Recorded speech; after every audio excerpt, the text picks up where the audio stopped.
ఒక సర్కస్లో సింహం బోనులో నుండి బయటికి వచ్చింది. చేతిలో కొరడాతో శిక్షకుడు దానికి ఎదురుగా నిలబడ్డాడు. అతడు కొరడా జులిపించి లోపలికి వెళ్ళు అని శాసించాడు. అది కాళ్లతో నేలపై గీరుతూ అతని పైకి దూకబోయింది. ప్రేక్షకులందరిలో ఒకటే ఉత్కంఠ. శిక్షకుడు లోపలికి వెళ్ళు అన్నాడు. సింహం తోక ముడుచుకొని బోను లోపలికి వెళ్ళిపోయింది. హర్షధ్వనులు మిన్నంటాయి. కొంతకాలానికి ఆ శిక్షకుడు చనిపోయాడు. కారణం, సింహాలను సైతం అదుపు చేయగల అతడు తన ఆత్మను నిగ్రహించుకోలేకపోయాడు.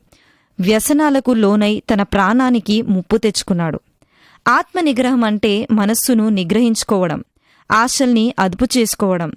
మనిషన్నాక ఆశలు, కోరికలుండడం సహజం. కాని వాటిని సరియైన మార్గంలో, సరియైన విధానంలో తీర్చుకోవాలి. దేహ సంబంధమైన కోరికల్ని నైతిక నియమాల ప్రకారం న్యాయంగా కష్టపడి సంపాదించుకోవడం ద్వారా తీర్చుకోవాలి.